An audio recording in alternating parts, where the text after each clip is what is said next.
बिस्मिल्लाहिर्रहमानिर्रहीम। अस्सलाम वालेकुम। उम्मीद करता हूँ आप सब लोग खैर आफियत से होंगे। एक नई वीडियो के साथ आपकी खिदमत में फिर से हाजिर हुए और आज की हमारी वीडियो का टॉपिक ये है कि अगर आप इस मुल्क के अंदर महंगाई के बारे में बात करें, किसी समाजी बुराई के बारे में बात करें, हुकूमती नाअहली के बारे में बात करें, तो आपको वो लोग जो इस मुल्क के अंदर पिछले 70 सालों से हुक्मरानी करते नज़र आ रहे हैं, वो हुकूमत को भी यही मशवरा देते नज़र आएंगे कि आप अगर चाहते हैं कि इस मुल्क की तकदीर बदल दी जाए तो आप इस मुल्क के अंदर प्रेसिडेंशियल सिस्टम लेके आएँ। प्रेसिडेंशियल सिस्टम लाने के बाद इस मुल्क की तकदीर बदल दी जाएगी।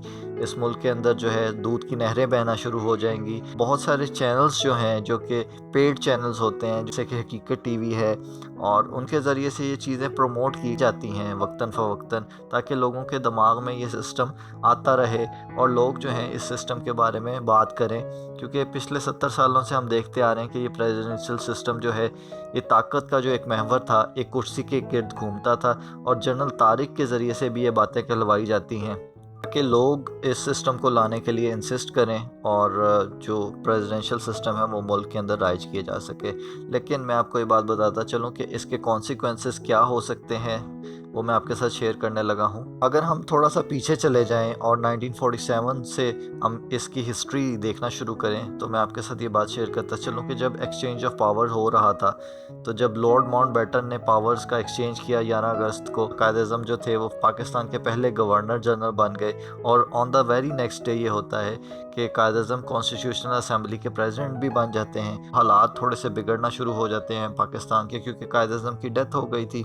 कायद-ए-आज़म के बाद जो दूसरे गवर्नर जनरल थे वो थे ग़ुलाम मोहम्मद साहब। ग़ुलाम मोहम्मद साहब के पास 7 साल बाद पहली कॉन्स्टिट्यूशन का ड्राफ्ट 1954 में जो है वो भेजा गया, जो कि उन्होंने असेंबली के सामने पेश होने से पहले ही ख़ुद ही डिज़ोल्व कर दिया।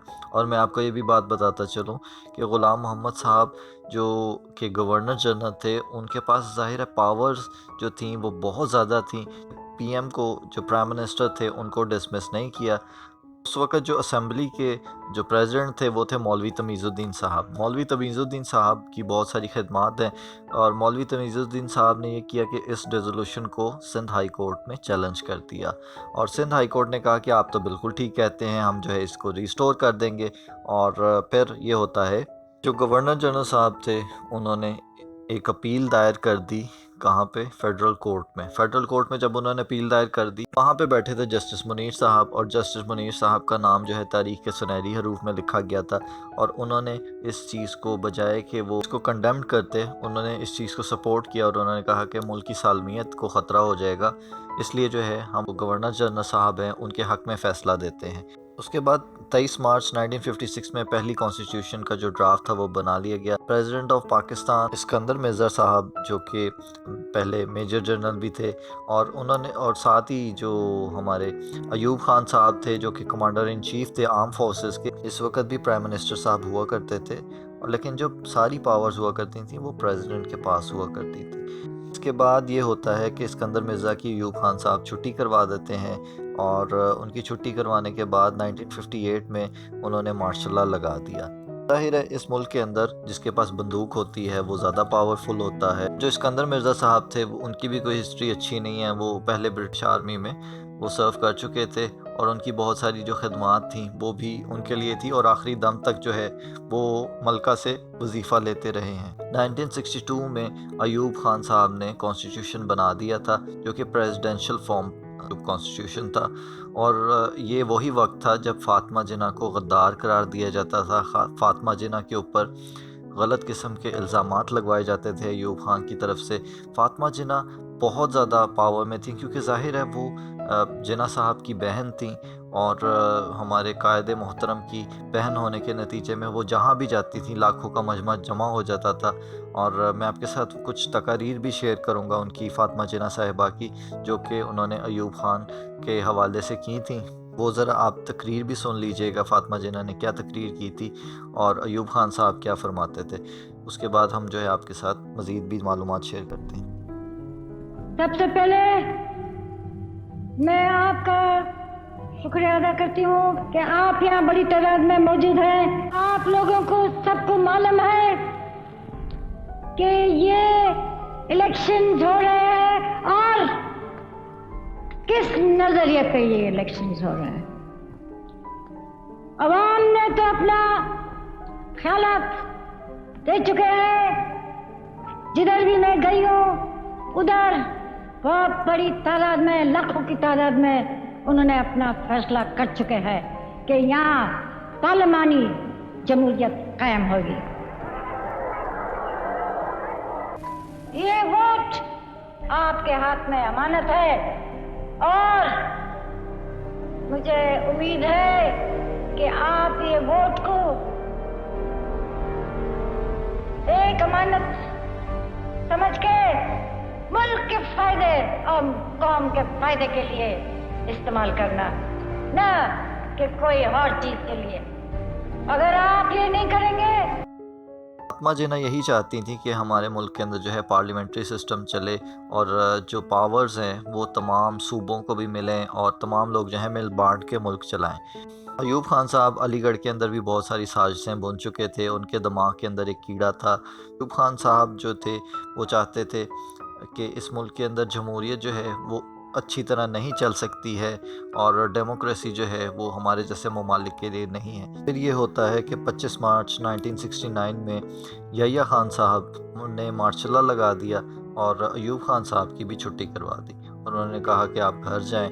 और फिर ये हुआ कि he was the chief marshal law administrator of Pakistan और इसी तरह उनके पास प्रेसिडेंट का भी ओहदा था। 1970 के अंदर इलेक्शंस के कॉल जब दी तो उसके बाद आपको पता है कि वो क्या मामला हुआ, बांग्लादेश अलग हो गया क्योंकि पावर्स का जो डिस्ट्रीब्यूशन का सिस्टम था वो प्रेसिडेंशियल ही चला आ रहा था, जिसकी वजह से इस मुल्क के अंदर नाइंसाफ़ी ये होती आ रही है पिछले 70 सालों से कि हम पावर्स शेयर करने को तैयार नहीं हैं, जिसकी वजह से हमारे मुल्क का जो आधा हिस्सा था वो भी कट गया। उसके बाद ये हुआ कि आपको पता है कि वो जो मामला ख़राब हुआ बांग्लादेश के हवाले से, तो उसके बाद भुट्टो साहब आ जाते हैं और भुट्टो साहब जो है 20 दिसंबर 1971 को, पिछला सिस्टम चला आ रहा था प्रेसिडेंशियल सिस्टम था और वो उसी सिस्टम को आगे लेके चलते रहे। भुट्टो साहब जो थे वो प्रेसिडेंट भी बन गए और चीफ मार्शल एडमिनिस्ट्रेटिव ओहदा उनके पास था और 1973 के अंदर उन्होंने ये सोचा कि इस सिस्टम को ख़त्म करके हम जो है एक नया सिस्टम लेके आएंगे और प्रोविंसेस को भी पावर्स देंगे।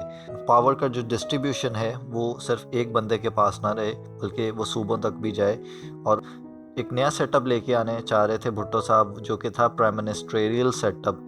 और उन्होंने जो है ये सेटअप जब दे दिया उसके बाद ये हुआ कि 1977 में जनरल ज़ियाउल हक साहब ने मुल्क के अंदर मार्शल लॉ एक दफ़ा फिर से लगा दिया और वो जो प्राइम मिनिस्ट्रियल सेटअप आया था उसको उन्होंने लात मारी और ख़ुद वो बन गए प्रेसिडेंट ऑफ पाकिस्तान और इसी तरह चीफ मार्शल लॉ एडमिनिस्ट्रेटर भी वो बन गए और फिर उन्होंने इस मुल्क के अंदर हुक्मरानी की और डट के हुक्मरानी की। और मैं आपको ये बात बताता चलूँ कि फिर वही सिस्टम राइज कर दिया गया जो सदारती सिस्टम था, प्रेसिडेंशियल सिस्टम था।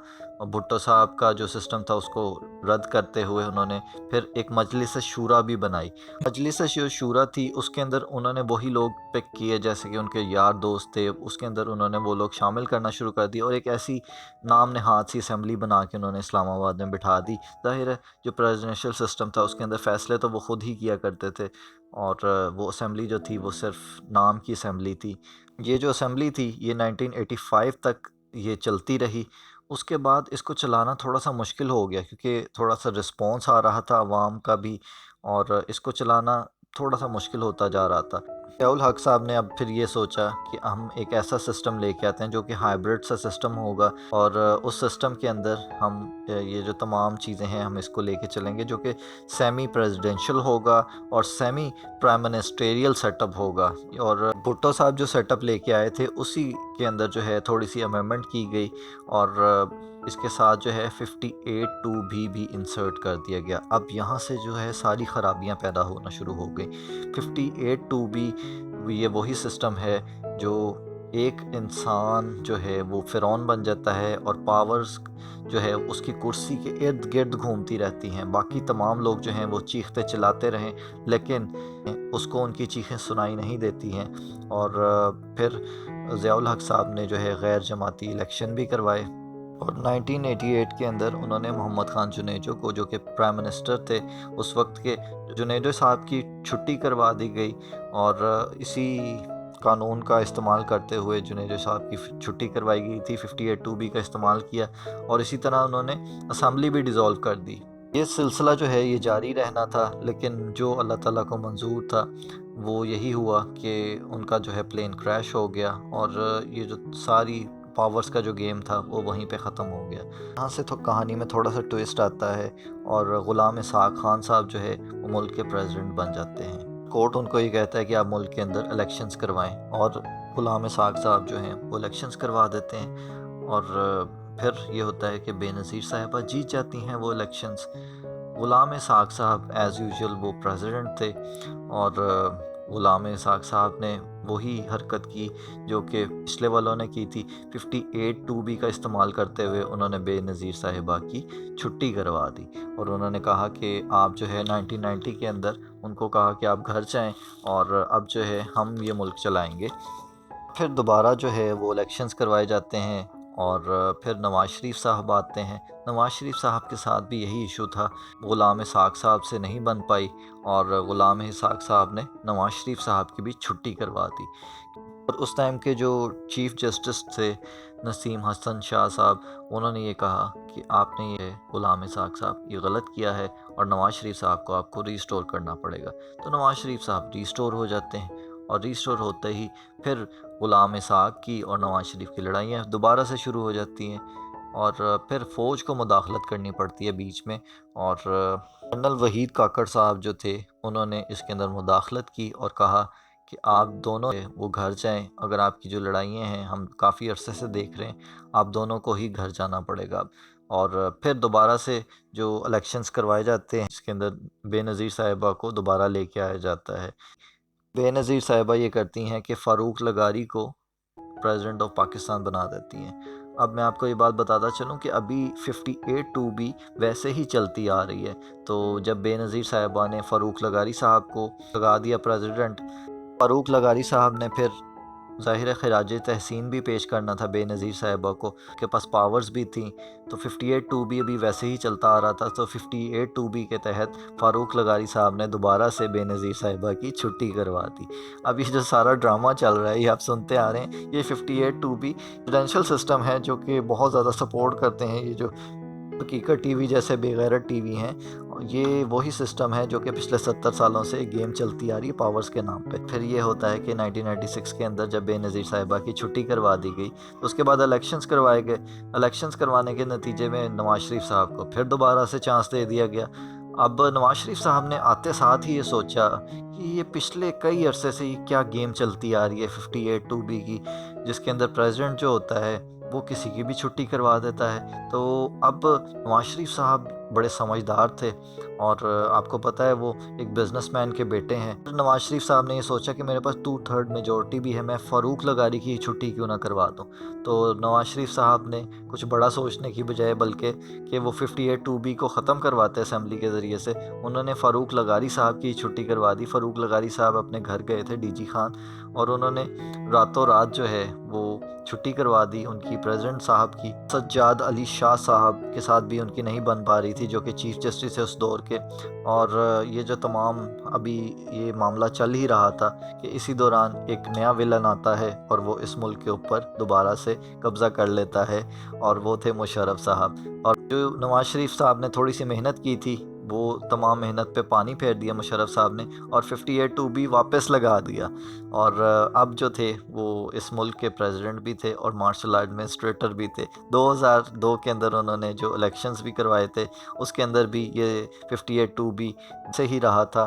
اور میں آپ کو یہ بات بتاتا چلوں کہ پھر زرداری صاحب کی حکومت آتی ہے، اور زرداری صاحب جو ہے وہ تھوڑے سے سیانے تھے، اور زرداری صاحب نے یہ کیا کہ 18th امینڈمنٹ کے اندر انہوں نے نواز شریف کو بھی اپنے ساتھ میں لایا، اور انہوں نے یہ کیا کہ 58(2)B جو کہ پاورز تھیں پریزیڈنٹ کی ان کو ختم کر دیا، اور فائنلی جو زرداری صاحب کو اس چیز کا سہرا جاتا ہے کہ انہوں نے اس کے حوالے سے بہت سارا کام کیا۔ میں آپ کو یہ بات بتاتا چلوں کہ اب اس دور حکومت کے اندر جب کہ انفلیشن اپنے آل ٹائم ہائی پہ ہے، ڈالر پرائسز جو ہیں وہ بہت شوٹ کر گئی ہیں، اور تمام جو چیزیں ہیں وہ ہاتھ سے نکلتی نظر آ رہی ہیں، پھر جو ہے وہ یہ لوگ چاہتے ہیں کہ ہم اپنی جو پچھلی 70 سالہ لیگیسی ہے اس کو کنٹینیو کریں اور پریزیڈنشل سسٹم ہے اس کو فالو کریں۔ تو یہ جو سسٹم ہے اب آپ کو سمجھ آ گیا ہوگا۔ یہ لوگ یہ چاہتے ہیں کہ عمران خان صاحب کو اور جو اسٹیبلشمنٹ کے لوگ ہیں وہ آ کے جب حکومت کریں گے تو ظاہر ہے کہ ابھی عمران خان صاحب جو ہیں وہ کسی کے سننے کہنے میں نہیں ہوتے، تو جب صدارتی نظام ہوگا تو پھر تو وہ بالکل ہی فرعونیت ان کے اندر آ جائے گی۔ یہ جو سسٹم ہے یہ وہاں پہ اچھے لگتے ہیں جو کہ ڈیولپ کنٹریز ہیں، اور اگر کوئی جرنلسٹ وہاں پہ سوال کر بھی لے تو اگلے دن اس کو اٹھا نہیں لیا جاتا۔ اس دور حکومت کے اندر جتنے صحافی اٹھائے گئے، میں سمجھتا ہوں آنے والے وقت کے اندر بھی اتنے صحافی نہیں اٹھائے جائیں گے جتنے اس دور حکومت کے اندر صحافی اٹھائے گئے ہیں۔ اور عمران خان صاحب کا جو دور ہے میں کہوں گا کہ تاریخ کے سیاہ حروف میں لکھا جائے گا۔ وزراء نے ان کے وعدے کیے کہ عمران خان صاحب آئیں گی تو 200 ارب ڈالر پاکستان آئیں گی۔ اسٹاک مارکیٹ کے بارے میں بھی اگر ہم بات کرتے چلیں تو کل ہم نے دیکھا کہ تاریخ کی جو تیسری بدترین مندی تھی وہ کل تھی۔ جو شیئرز تھے وہ 2000 پوائنٹ گر گئے اور تمام شیئر جو تھے وہ فلور ہو گئے۔ جو قرضہ ہے وہ ہمارا 50 خرب تک جا پہنچا ہے، اور اس کے ساتھ ہی بہت سارے دیگر مسائل بھی ہمیں درپیش ہیں۔ پوری دنیا کے اندر ہماری کوئی فون کالز اٹھانے کو تیار نہیں ہوتا، اور ہم جو ہے ترلے منتوں پہ آئے ہوئے ہیں آئی ایم ایف کے، لیکن آئی ایم ایف ہمیں قرضہ دینے کو تیار نہیں ہے۔ کرپشن اپنے عروج پہ ہے۔ جو کووڈ کے لیے فنڈز آئے تھے وہ ہم کھا گئے، اور 40 ارب کی جو کرپشن ہوئی، جو آڈیٹر جنرل کی رپورٹ ہے وہ آپ کے سامنے ہے۔ یہ تمام مسائل کا جو سامنا کرنا پڑ رہا ہے اس حکومت کو، تو یہ جو تمام چیزیں ہیں میں نے آپ کے ساتھ شیئر کر دیں۔ اب آپ خود دیکھیے کہ اس ملک کے اندر جمہوری جو سسٹم ہے وہی ٹھیک طریقے سے نہیں چل پاتا، تو جب ایک انسان کے پاس جو تمام پاورز ہوں گی تو وہ کیسے اس ملک کو مینیج کر پائے گا۔ تو امید کرتا ہوں کہ آپ کو یہ ویڈیو پسند آئی ہوگی۔ اپنا خیال رکھیے گا۔ اللہ حافظ۔